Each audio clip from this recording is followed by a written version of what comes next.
Espero que tengan un buen día todas las personas que están viendo este video y participando de la construcción del Plan Departamental de Seguridad Alimentaria y Nutricional del Departamento de Santander. Quería compartirles unas reflexiones que tenemos desde el área comercial específicamente para que todos tomemos en cuenta la importancia de entender los circuitos de comercio y de cómo estos terminan condicionando los sistemas de producción alimentaria, en este caso pues, los sistemas de producción campesinos.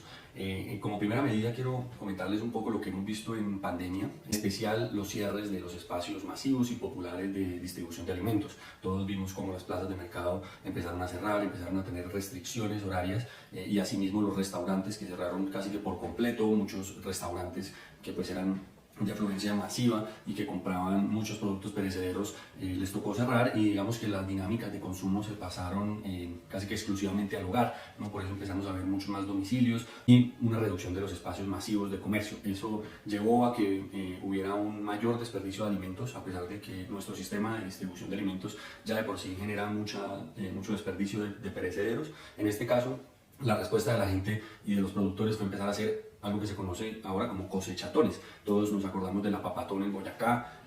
para que lo pensemos dentro del marco del Plan Departamental de Seguridad Alimentaria, es mirar qué otras estrategias de este tipo nos pueden ayudar. Y piensen, por ejemplo, en las cosechas de productos nativos o de productos silvestres.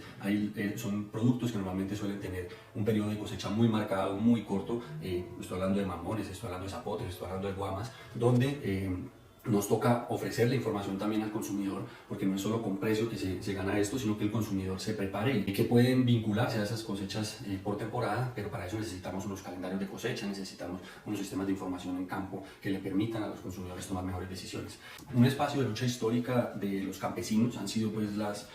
plazas de mercado. Plazas de mercado creo que hay por lo menos en todos los municipios, y si no donde los hay son unos espacios muy reducidos,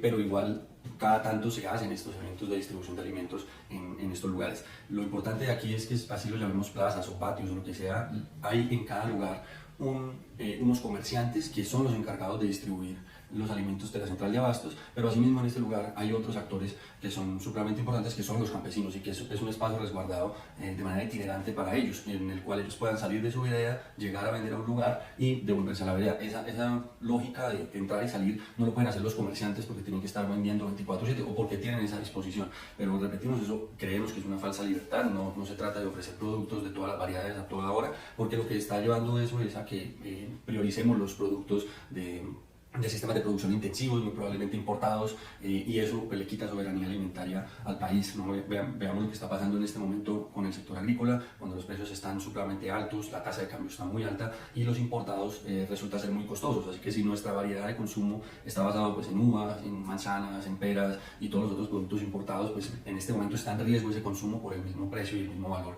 tan alto que tienen estos productos.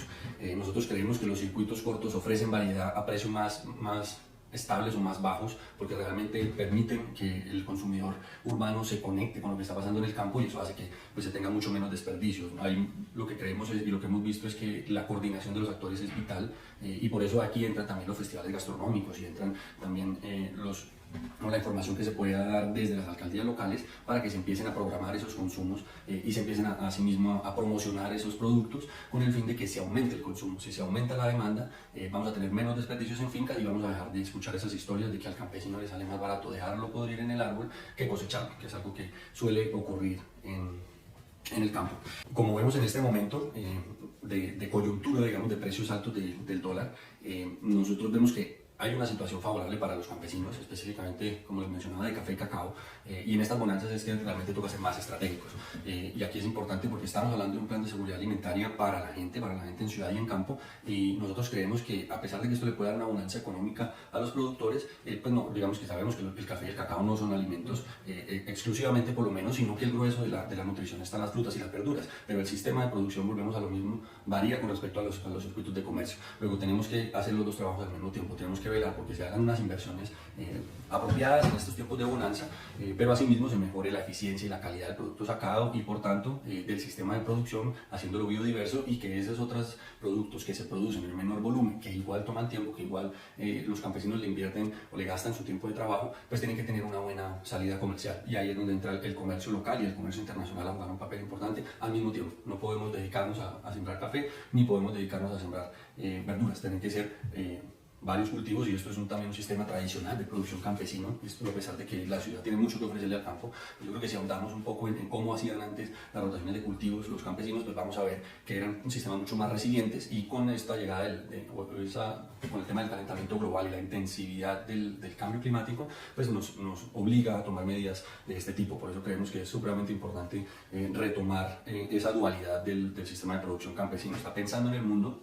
pero también tiene que pensar en lo local. Y el problema de no pensar en el mundo es que al final nosotros no podemos hacer nada con el precio del dólar, por lo menos de manera individual. Estamos atados a una referencia de bolsas de valores que se nos salen de las manos, y esto me refiero a nosotros como Colombia, por ser unos productores, a pesar de tener buena calidad, no tenemos el volumen suficiente para generar ese peso. Entonces lo que nos pasa es que somos muy sensibles al precio del petróleo, que realmente es el principal producto de exportación que tiene el país. Y por eso, si ustedes ven, los precios de los alimentos van de la mano del precio del petróleo. Ahorita el precio del petróleo está alto, y hay una demanda grande internacional por el consumo de perecederos y de insumos agrícolas, y por eso tenemos esta coyuntura de precios altos. Pero eso va a cambiar. Eso ha pasado antes y eso va a volver a pasar. El precio del petróleo va a bajar, probablemente tendremos unos 15 a 20 años más de petróleo en su importancia en la economía, y por eso tenemos que estar pensando opciones también de exportación, ¿no? ¿Qué pasa con estas frutas de exportación de los productores? ¿Cómo entramos al mercado mundial sin volvernos monocultivos y sin volvernos como en contra de la sostenibilidad del sistema de producción? Eso hay que seguirlo investigando, hay que hacer ciencia local, crear ciencia propia o ciencia criolla, como lo llaman algunos científicos, y eso es supremamente importante para apalancar pues, producciones que tengan alto valor, tanto en el consumo internacional como en el consumo local. Quería comentar un tema de los mismos tratados de libre comercio, que al parecer, si nosotros los aprovecháramos, pues puede parecer una buena idea, pero otra vez volvemos al doble filo del mismo tema con el petróleo. Los TLC, por un lado, nos dan la posibilidad de exportar a muchos países y de tener alto valor en los productos que tenemos, pero por otro lado nos importan unos productos que compiten con lo que podemos producir nacionalmente. Pensemos otra vez en la papa o en el maíz o la soya, y eso hace que por otro lado perdamos esa soberanía, y por eso es tan importante seguir exigiendo que los tratados de libre comercio no vayan en contra de la soberanía alimentaria, y que mostremos que nosotros somos capaces de alimentar nuestro país, para que no entren productos con subsidios extranjeros de países mucho más ricos y que puedan comprometer nuestros sistemas de producción, que es lo que hemos visto que ha pasado con estos tratados de libre comercio. ¿No? Por un lado nos ayudan, pero por otro lado nos mandan los insumos que son básicos en cualquier nutrición de cualquier sociedad, por lo menos moderna en este momento, y eso hace que perdamos soberanía, ¿no? Que al final de las cuentas pues no nos dé positivo, sino que más bien sean más los perjuicios que las ventajas que tenemos. Entonces no podemos descuidar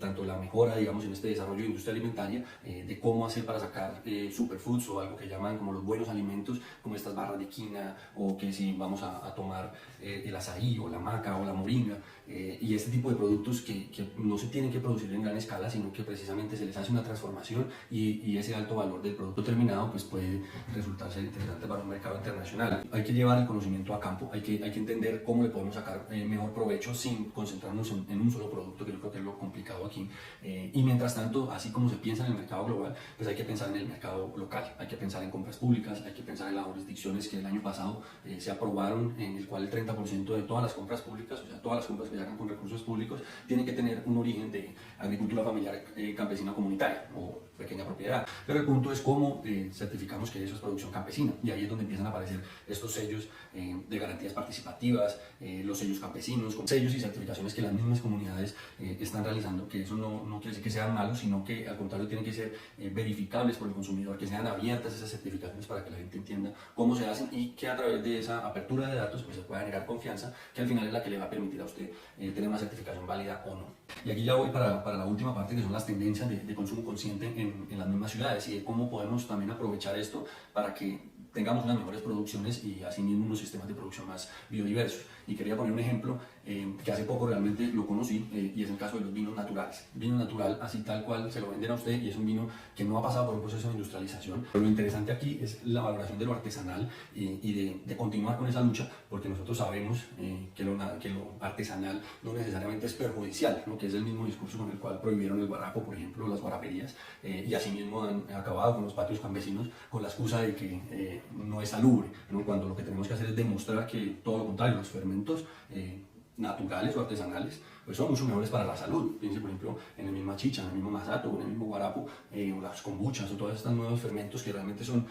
tradicionales de antaño,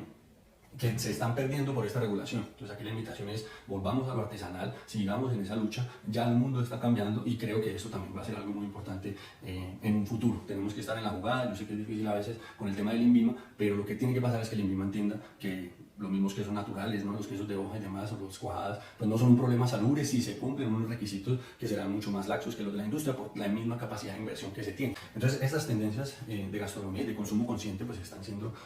cada vez más en el mundo y por eso tenemos que volver a la producción agroecológica, que además de tener productos de consumo internacional, está pensando en el consumo local, está pensando en el consumo vecinal, está pensando en las mingas, en el intercambio de semillas, pero también está pensando en los circuitos cortos de la ciudad. Y eso parece un complejo como apuntarle a todo, pero pues realmente es el trabajo que han hecho los campesinos toda la vida, ¿no? Le han apuntado a todo, más allá del producto que sacan en el mercado, ¿no? Y es de valorarlo por su función en una sociedad. Y yo creo que eso es supremamente importante, digamos, en este plan de seguridad alimentaria, de pensar los sistemas de producción, pero también el contexto de estos sistemas de producción. Yo creo que ahí es donde realmente podremos llevar a apalancar que un productor no dependa de un commodity, no dependa de un precio de un petróleo, no dependa de una sola cosa, sino que realmente pues, se valore por toda la complejidad y todos los beneficios y servicios ecosistémicos que pueden prestar. Así que pues muchas gracias por escucharme y que tengan un muy buen día.